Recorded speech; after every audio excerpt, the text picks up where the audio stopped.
विधान परिषद की 9 सीट पर चुनाव और 1 सीट पर उपचुनाव का ऐलान हो गया है। 10 जून को सभी सीट के लिए एक साथ मतदान होगा और उसी दिन शाम तक नतीजे भी आ जाएंगे, जिसके लिए 1 जून से 8 जून तक नामांकन होगा। एनडीए की ओर से राज्यसभा चुनाव का हवाला देते हुए 100% स्ट्राइक रेट की बात कही जा रही है, तो दूसरी ओर जेडीयू से संभावित उम्मीदवारों के नाम भी सामने आ गए हैं। इसी बीच 1 सीट पर हम की ओर से जीतन राम मांझी ने भी दावा ठोका है। विधान परिषद चुनाव को लेकर रणभेरी बच चुकी है। 9 सीट पर चुनाव और 1 सीट पर उपचुनाव का ऐलान हो गया है। 1 जून से 8 जून तक नामांकन होगा। 18 जून को सभी 10 सीट के लिए एक साथ मतदान होंगे और नतीजे भी उसी दिन शाम तक आ जाएंगे। विधान परिषद चुनाव के ऐलान ने बिहार की राजनीति में सियासी तापमान को बढ़ा दिया है। आपने देखा कि बंगाल का जो रिजल्ट आया उसके आधार पर लगता है कि हम लोग 10 में 10 उसको ले लेंगे। एनडीए की ओर से राज्यसभा चुनाव का उदाहरण देते हुए 100% स्ट्राइक का दावा किया जा रहा है। हम तो स्ट्राइक रेट 100% पर भरोसा करते हैं और बहुत लोग मुगालते में जीते हैं। चुनाव की तारीखों के ऐलान के साथ ही दावेदारी का दौर भी तेज हो गया है। जीतन राम मांझी ने भी अपनी पार्टी हिंदुस्तानी आवाम मोर्चा के लिए 1 सीट की डिमांड कर दी है। हमारे हित में भी है, एनडीए के हित में भी है कि हमको एक एमएलसी का पद वो दें। हालांकि बिहार बीजेपी के अध्यक्ष संजय सरावगी ने कहा कि जल्द ही एनडीए के नेता मिलकर अपने अपने उम्मीदवारों का ऐलान कर देंगे। इनमें कहीं कोई दिक्कत है ही नहीं और एनडीए एकजुट है और जल्दी प्रत्याशियों की भी घोषणा पूरा एनडीए करेगा। एमएलसी चुनाव को लेकर जेडीयू के संभावित उम्मीदवारों के नाम भी सामने आ चुके हैं। सूत्र बता रहे हैं कि जेडीयू से नीतीश कुमार के बेटे और स्वास्थ्य मंत्री निशांत कुमार, ललन मंडल और राजीव कुमार सिंह उम्मीदवार हो सकते हैं, जबकि सहनी समाज से चौथा उम्मीदवार होगा भीष्म सहनी या कोई और सहनी नेता। बता दें कि विधान परिषद की जिन 10 सीटों पर चुनाव होने जा रहे हैं उनमें 5 अब तक जेडीयू के पास थी, 2 बीजेपी के पास, 2 आरजेडी के पास और 1 कांग्रेस के पास थी।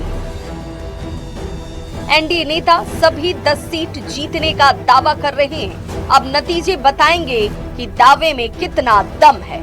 न्यूज़ 18 के लिए पटना से आनंद अमृतराज के साथ ब्यूरो रिपोर्ट। देखिए, एमएलसी चुनाव को लेकर बिहार में हलचल तेज है और इसी बीच आपको बता दें कि जेडीयू से जो संभावित उम्मीदवार होने वाले हैं उनके नाम सामने आ चुके हैं और न्यूज़ 18 बिहार झारखंड के पास वो नाम भी हैं। तो हम आपको सूत्रों के हवाले से जो खबर मिल रही है उसके मुताबिक संभावित चेहरे बता देते हैं। देखिए, जेडीयू से 4 नाम जो है वो सामने आ रहे हैं, जिसमें आपको पहले तो ये जान लीजिए कि 28 जून तक जो कार्यकाल खत्म होने वाला है 4 जेडीयू के सांसदों का, उसके बारे में जान लीजिए। तो गुलाम गौस, भीष्म सहनी, भगवान सिंह कुशवाहा और कुमुद जो है उनके कार्यकाल खत्म होने वाले हैं। बीजेपी से भी 2 जो सीट है वो खाली होने वाली है। सम्राट चौधरी और संजय मयूख की जो सीट है वो खाली है। मोहम्मद फारूक और सुनील कुमार सिंह आरजेडी से 2 सीट जो है वो खाली है, यानी इन लोगों का कार्यकाल जो है वो खत्म होने वाला है। कांग्रेस से 1 सीट, समीर कुमार सिंह की जो सीट है वो खाली होने वाली है, यानी कि 9 सीट पर जिस पर चुनाव होना है और एक ऐसी सीट है जिस पर उपचुनाव होगा। नीतीश कुमार की जो सीट रही है, जैसे कि मैंने आपको बताया, नीतीश कुमार जिन्होंने 30 मार्च को इस्तीफा दे दिया विधान परिषद के सदस्य के तौर पर, तो अब उनकी सीट पर उपचुनाव होना है। कुल मिलाकर 10 सीटें हैं। अब आपको बताते हैं संभावित उम्मीदवार। जेडीयू कोटे से संभावित उम्मीदवारों के जो नाम हैं वो भी सामने आ चुके हैं, जिसमें ये कहा जा रहा है कि नीतीश कुमार के बेटे निशांत कुमार, ललन मंडल, राजीव कुमार सिंह का नाम इसमें हो सकता है। सहनी समाज से चौथा उम्मीदवार जेडीयू कोटे से होगा और उसमें भी नाम चल रहा है भीष्म सहनी का। देखिए, जनता दल यू का ट्रैक रिकॉर्ड रहा है कि हम कर्ज रखते नहीं है, कर्ज उतार देते हैं। ऐसे लोग जिन लोगों ने सपना में नहीं सोचा हुआ कुछ सदन हम पहुंच सकते हैं, बहुतेरे अति पिछड़ा समुदाय के लोग, दलित समुदाय के, अल्पसंख्यक समुदाय के, गरीब तबके के लोगों को हमने सम्मान दिया है। तो जनता दल यू की प्राथमिकता है कि हम कार्यकर्ता के बल पर हैं। और इस बीच रुक कर लेते हैं बड़ी खबर की ओर। बिहार के रेल यात्रियों को बड़ी सौगात, किऊल झाझा के बीच तीसरी रेल लाइन के निर्माण को स्वीकृति मिल गई है। केंद्र सरकार ने निर्माण को स्वीकृति दी है। ये परियोजना 961.71 करोड़ की लागत से पूरी होगी। सीएम सम्राट ने एक्स पर पोस्ट करके इसकी जानकारी दी है।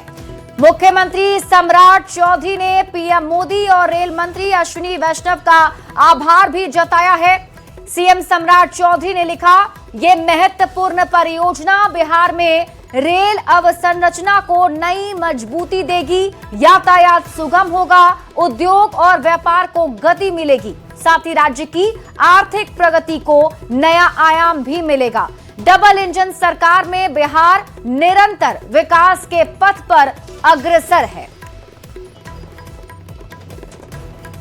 तो बड़ी खबर आपको बता रहे हैं और ये बड़ी खुशखबरी बिहार के लोगों के लिए, क्योंकि अब बड़ी सौगात मिली है बिहार को रेलवे के क्षेत्र में, जिसको लेकर मुख्यमंत्री सम्राट चौधरी ने एक्स पर पोस्ट करके जानकारी दी और साथ ही प्रधानमंत्री नरेंद्र मोदी और अश्विनी वैष्णव का उन्होंने आभार भी व्यक्त किया है, क्योंकि ये बड़ी सौगात बिहार के रेल यात्रियों के लिए है। रेल लाइन निर्माण की स्वीकृति जो है वो मिल गई है। तो ऐसे में अब किऊल झाझा के बीच तीसरी रेल लाइन की जो निर्माण कार्य है वो शुरू हो जाएगा। बिहार के कृषि मंत्री विजय कुमार सिन्हा का दर्द छलक आया। विभाग बदलने जाने पर विजय कुमार सिन्हा ने ऐसा बयान दिया जिस पर सियासी गलियारे में चर्चा तेज हो गई। मुजफ्फरपुर में खुले मंच से विजय सिन्हा ने कहा, दिक्कत तब होती है जब परीक्षा के समय सब्जेक्ट बदल दिया जाता है।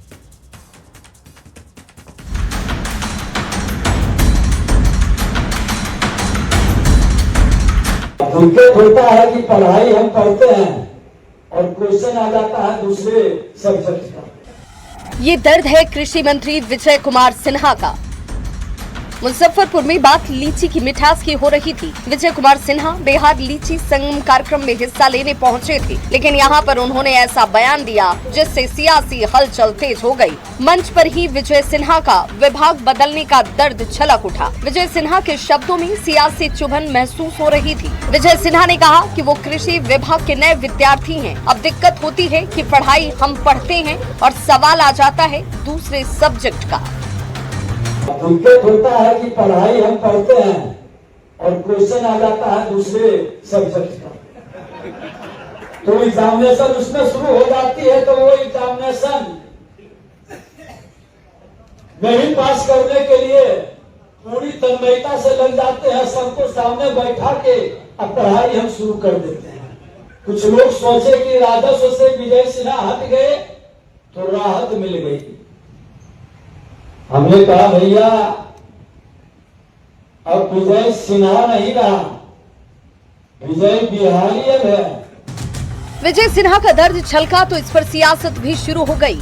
आरजेडी ने विजय सिन्हा के दर्द से हमदर्दी दिखाई तो जेडीयू ने उनके बयान पर सफाई दिया है।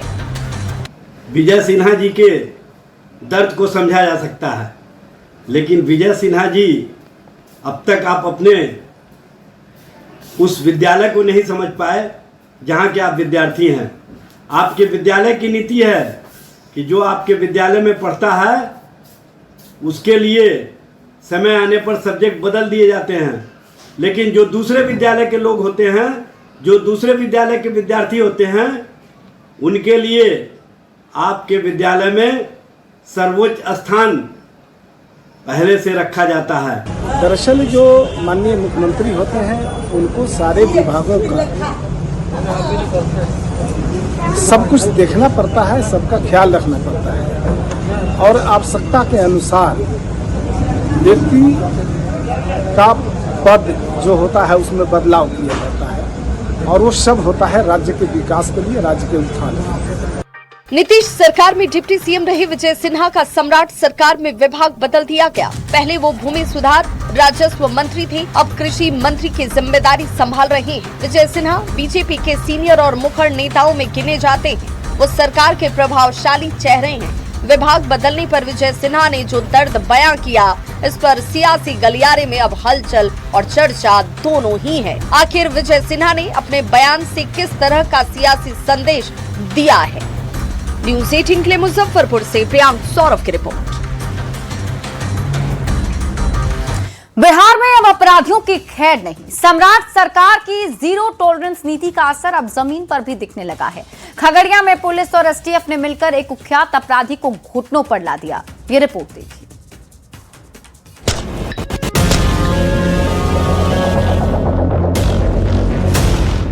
पुलिस को हाथ खोल दिया, सुशासन न्याय के साथ विकास कर रहा है। अब बातें नहीं होंगी, अब सीधे एक्शन होगा।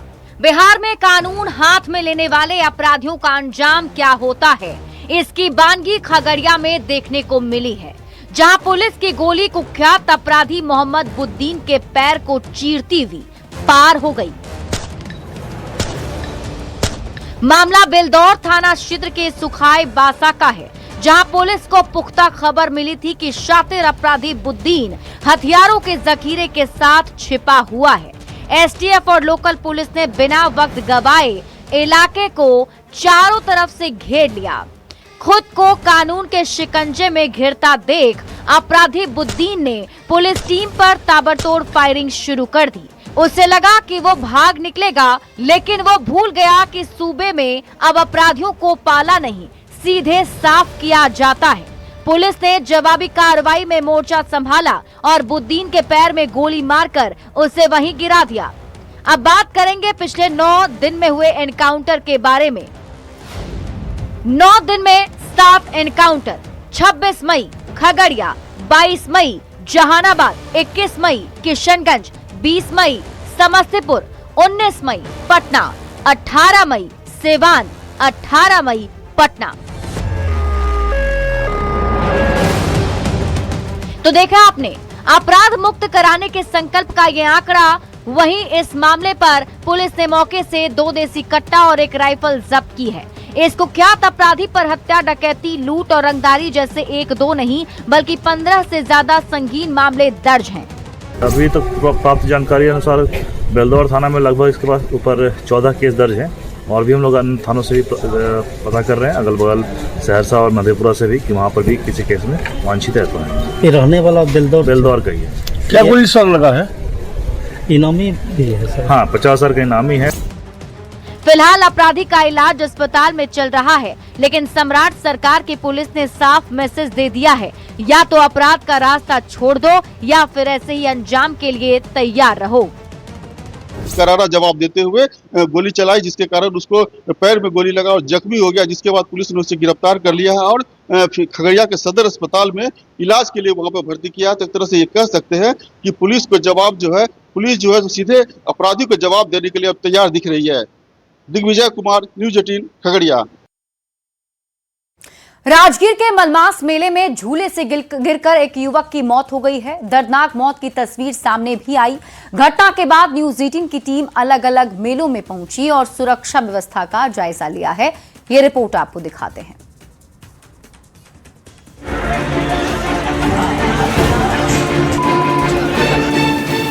पहले आप ये वीडियो देखिए। ये वीडियो आपके रोंगटे खड़े कर देगा। इसके बाद शायद आप झूले पर बैठने से भी डरेंगे। देखिए कैसे झूले से एक युवक अचानक नीचे गिर जाता है। कुछ देर के लिए हर किसी की सांसें जैसे थम सी जाती है और झूले से गिरने वाले युवक की सांस हमेशा के लिए थम गई।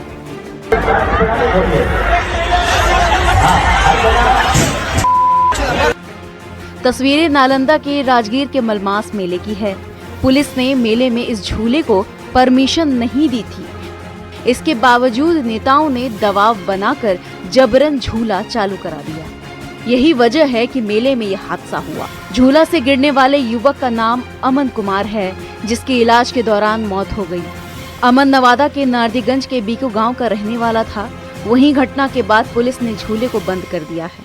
वो मतलब उसी पे मतलब सबको मतलब बैठाया गया था, तो मतलब बैठे उसका फिर मतलब वो जो कसता है ना, पता नहीं इनका मतलब बढ़िया से कस नहीं पाया था, क्या किया वो, और जब नशे वक्त तो वो मतलब इनका पूरा खुल करके मतलब गिर गया। घटना के बाद न्यूज़ 18 की टीम घटना स्थल पर पहुंची और जानने की कोशिश की कि आखिर ये घटना घटी कैसे। साथ ही घटना के बाद वहां हालात कैसे हैं। दरअसल मृतक अमन कुमार अपने परिजनों के साथ सुनामी झूला पर बैठा था। इसी दौरान सीट बेल्ट खुलने के बाद वो नीचे गिर पड़ा।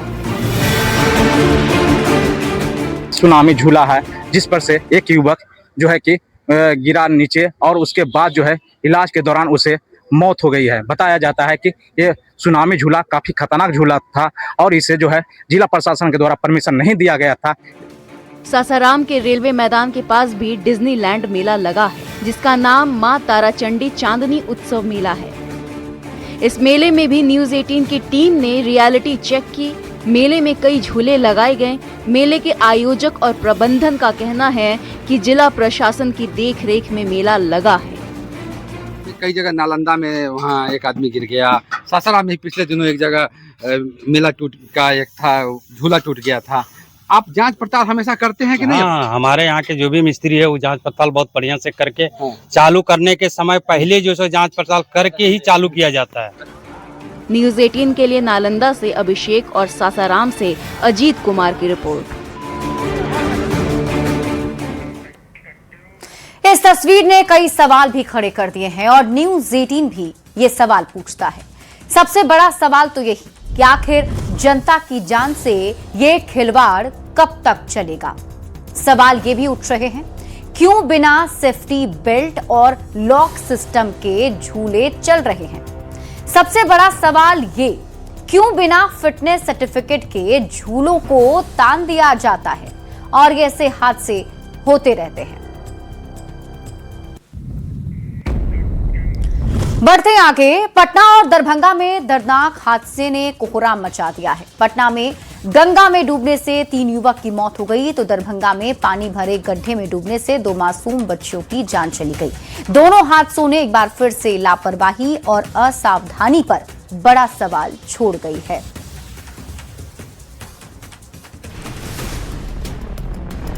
पटना के गांधी घाट पर गंगा नदी एक बार फिर से मौत का सैलाब बन गई, जहां नहाने गए 5 युवक देखते ही देखते गहरे पानी में समा गए। इस दर्दनाक हादसे में 3 युवकों की मौत हो गई, जबकि एक युवक अब भी लापता है।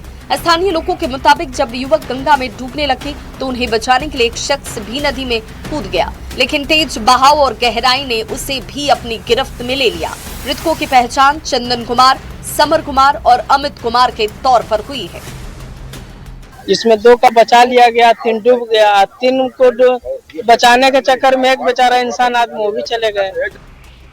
इसी तरह एक और दिल दहला देने वाली घटना दरभंगा के गौरा गांव से सामने आई, जहां खेलते खेलते 2 मासूम बच्चियों की जिंदगी एक जेसीबी से बने पानी भरे गड्ढे में खत्म हो गई। शिवानी कुमारी और निशा कुमारी की मौत के बाद पूरे गांव में मातम पसर गया। अगल बगल के बच्चे खेल रहे थे, वही बताया था। आप लोग को जानकारी मिला तब वहाँ दौड़ के गए। वहाँ से कहाँ लेके आए हुए बॉडी को? सिंहवाड़ा समुदाय केंद्र। वो बच्चे लोग खेल रहे थे, 500 मीटर की दूरी पे तालाब था, उसमें खेलते खेलते पैर फिसल गया और एक दूसरे को बचाने के चक्कर में धुआं। कब हुआ है घटना? ये 1 बजे का 1 बजे का घटना। आप लोग को कब जानकारी मिला इसके? उसके आधा घंटा बाद मतलब हमें लोगों को जानकारी मिली। प्रशासन को सूचना दिए हैं? हाँ, प्रशासन को सूचना दिए हैं। प्रशासन दोनों घटनाएं सिर्फ एक हादसा नहीं है, बल्कि एक कड़ी चेतावनी है। नदी तालाब के पास जाते समय पूरी सतर्कता बरतने की, बच्चों को अकेला न छोड़ने की और प्रशासन से अपील भी ऐसे खतरनाक स्थानों को वक्त रहते सुरक्षित किया जाए, ताकि कोई और परिवार अपने घर के चिराग को न खोए। न्यूज़ 18 के लिए पटना से धर्मेंद्र कुमार के साथ दरभंगा से विपिन कुमार दास की रिपोर्ट। बढ़ते हैं आगे। भागलपुर में देर रात आई तेज आंधी और मूसलाधार बारिश ने भारी तबाही मचाई है। इस हादसे में जिले के अलग अलग इलाकों में 5 लोगों की मौत हो गई। जिलाधिकारी डॉक्टर नवल किशोर चौधरी ने 5 लोगों की मौत की पुष्टि की है। जिलाधिकारी ने बताया है कि मृतकों के परिजनों को मुआवजा देने की प्रक्रिया शुरू कर दी गई है और 24 घंटे के अंदर सभी आश्रितों को सहायता राशि उपलब्ध करा दी जाएगी। आंधी और बारिश के कारण कई जगहों पर पेड़ और बिजली के खंभे गिर गए, जिससे आवागमन ठप हो गया है। जिला प्रशासन की टीम लगातार प्रभावित क्षेत्रों का जायजा लेने और राहत कार्य में जुटी हुई है। सूचना है इसमें कुल 5 लोगों की जान को लोगों ने खोया है और उसका जो प्रॉपर प्रक्रिया है उसको प्रक्रिया को हम लोग पालन कर रहे हैं। उसमें मुआवजे की बात होगी तो उसका क्या प्रोसेस? बिल्कुल सभी लोगों को मुआवजा दिया जाएगा।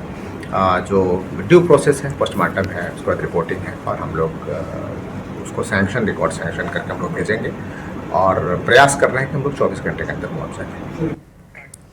पूर्वी चंपारण जिले में तेज बारिश के साथ आंधी तूफान कहर बनकर टूटा है। पकड़ी दयाल प्रखंड क्षेत्र में भारी तबाही मचाई है। सुंदरपट्टी पंचायत में 10 से अधिक घरों पर पेड़ गिरा है। पेड़ गिरने से मकान पूरी तरह क्षतिग्रस्त हो गए और कई लोग इसमें बेघर हो गए हैं। कदम का विशाल पेड़ गिरने से घर बर्बाद हो गए। पीड़ित ने बताया कि 9 लाख रुपए में जमीन बेचकर नया घर बनाया था, जिसे बने हुए अभी महज 5 महीने ही हुए थे। देर रात आई आंधी ने घर के ऊपर रखा टिन शेड उखाड़ कर फेंक दिया और उसी दिन कदम का भारी पेड़ घर पर गिर पड़ा, जिससे पूरा मकान टूटकर बर्बाद हो गया है, जिसमें कई लोग घायल बताए जा रहे हैं। हम पकड़ी दयाल से आनी घर में तले आने उखड़ गए। सुंदरपट्टी में रही गाड़ी में आने उखड़ गए। दौड़ के हम घर में आनी तले हमारा घर पर गाछ गिर गए 5 पेड़। 9 लाख में हम जमीन बेच के घर टीना चरले 45,000 के खाली टीना रलक। कैसे माथ फुटा? सुते थे तो सुतने के तूफान आया के सुतने भैया कि माथा फूट गया, ईटा गिर गई। घर पर कौन चीज गिर गया? गाछ। और इसी बीच रुक कर लेते हैं बड़ी खबर की ओर। पटना से आपको इस वक्त की बड़ी खबर बताते हैं। वैश्विक संकट को देखते हुए सम्राट सरकार का बड़ा फैसला। सरकार कर्मचारियों और अधिकारियों की विदेश यात्रा पर रोक लगाई है। सरकारी खर्च पर अगले 6 महीने तक कोई विदेश यात्रा नहीं करेंगे। अधिकारी ज्यादातर मीटिंग वीडियो कॉन्फ्रेंसिंग के जरिए ही करेंगे। सभी अधिकारियों को कार पूलिंग का निर्देश दिया गया है।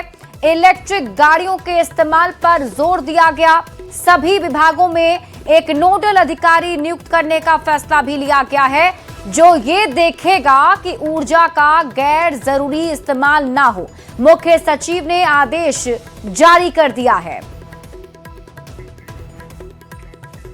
और दिल्ली से आपको बड़ी खबर बताते हैं। बिहार में रनवे विस्तार को लेकर बैठक। पटना, दरभंगा और गया जी एयरपोर्ट के रनवे का विस्तार होगा। जेडीयू सांसद संजय झा ने केंद्रीय नागर विमानन मंत्री के साथ बैठक की है। केंद्रीय नागर विमानन मंत्रालय के सचिव और एयरपोर्ट अथॉरिटी के चेयरमैन भी मौजूद रहे। बिहार में सुगम हवाई कनेक्टिविटी को लेकर चर्चा हुई है। संजय झा ने राम मोहन नायडू के साथ उच्च स्तरीय बैठक की। दरभंगा एयरपोर्ट को अंतर्राष्ट्रीय एयरपोर्ट बनाने पर चर्चा हुई। पूर्णिया एयरपोर्ट के नए टर्मिनल भवन के लिए जल्द ही टेंडर जारी होगा और राजगीर को एविएशन मैप पर लाने पर बातचीत भी हुई है। बिहार में कई अन्य एयरपोर्ट के लिए टेंडर प्रक्रिया शुरू करने पर सहमति भी बन गई है।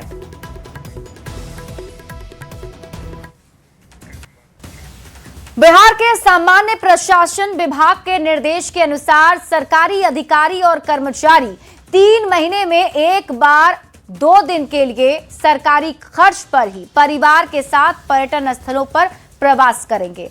इसका पूरा खर्चा सरकार उठाएगी। सवाल है कि सरकारी खर्च पर मौज वाली ये कैसी पर्यटन नीति है?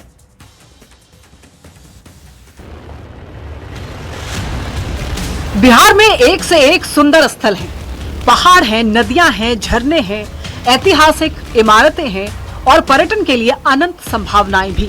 लेकिन पर्यटन के क्षेत्र में कई राज्यों के मुकाबले बिहार काफी पिछड़ा हुआ है। कई जगहों को ज्यादा लोग जानते नहीं, तो कई जगहों पर पहुंचने की उतनी अच्छी सुविधा नहीं। अब राज्य में पर्यटन को बढ़ावा देने के लिए सामान्य प्रशासन विभाग के मुख्य सचिव डॉक्टर बी राजेंद्र ने एक निर्देश जारी किया है, जिसके तहत सरकारी अधिकारी और कर्मचारी 3 महीने में एक बार 2 दिन के लिए सरकारी खर्च पर ही परिवार के साथ पर्यटन स्थलों पर प्रवास करेंगे। इसका पूरा खर्च सरकार उठाएगी।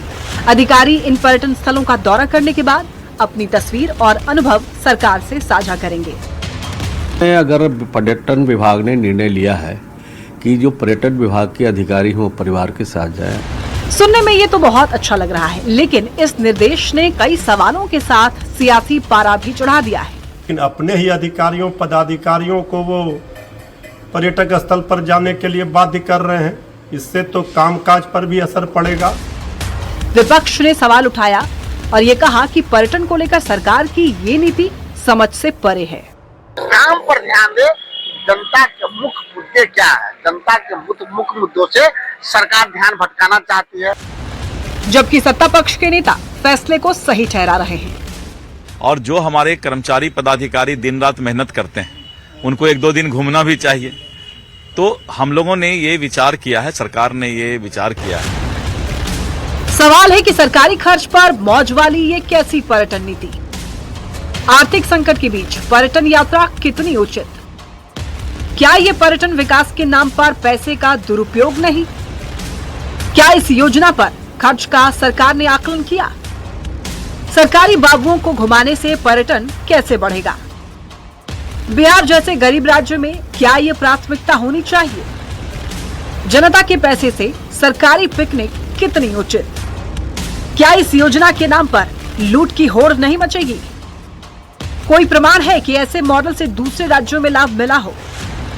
क्या निजी क्षेत्र, ट्रैवल कंपनियां और विशेषज्ञों से राय ली गई? न्यूज़ 18 के लिए पटना से शैलेंद्र कुमार के साथ ब्यूरो रिपोर्ट।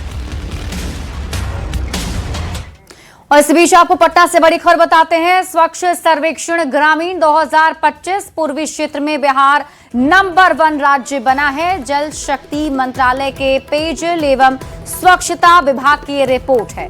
बिहार पूर्वी भारत का सर्वश्रेष्ठ प्रदर्शन करने वाला राज्य घोषित हुआ है। भागलपुर जिले को पूर्वी क्षेत्र के सर्वश्रेष्ठ जिले का गौरव मिला है। और पटना से एक और बड़ी खबर आपको बताते हैं। भ्रष्ट अधिकारियों पर बड़ी कार्रवाई की तैयारी है। निगरानी अन्वेषण ब्यूरो का बड़ा ऐलान, अगले महीने तक 80 भ्रष्ट अधिकारियों पर एक्शन की तैयारी निगरानी टीम ने कर ली है। निगरानी अन्वेषण ब्यूरो के डीजी जितेंद्र सिंह गंगवार ने इसकी जानकारी दी। शिकंजा कसने के लिए एक्शन प्लान तैयार कर लिया गया है। रिश्वतखोरों पर कार्रवाई होगी। भ्रष्टाचार के विरुद्ध निगरानी अन्वेषण ब्यूरो लगातार प्रयत्नशील है। हमारी कार्रवाइयां प्लान्ड हैं और लगातार जन शिकायतों पर वेरीफाई करने के उपरांत हमारी टीम बना करके धावा दल का गठन करके हम लोग कार्रवाई कर रहे हैं। पिछले साल भी हम लोगों ने बहुत सारी कार्रवाई की थी। कुल 122 कांड दर्ज किए थे हमारे भ्रष्टाचार के विरुद्ध, जिसमें 101 कांड हमारे ट्रैप के थे। इस साल 2026 में जनवरी से ही हमारी कार्रवाई बहुत तेज है और अभी तक 62 कांड दर्ज हो चुके हैं। समस्तीपुर से आपको बड़ी खबर बताते हैं। बिहार में रिश्वतखोरों पर करारा प्रहार जारी है। रोसड़ा थाना में तैनात दारोगा पर गाज गिरी है। रिश्वत लेते दारोगा का वीडियो वायरल हुआ था और एसपी ने दारोगा योगेश्वर शाह को सस्पेंड कर दिया है। रंगदारी के मामले में आरोपी से घूस ले रहा था। 10,000 रुपए घूस लेते वीडियो वायरल हुआ था और अब इस पर कार्रवाई की गई है। आगे भी रखो ना, और छिए व्यवस्था क्या क्या ना आए दियो नहीं चाबी नहीं। और इस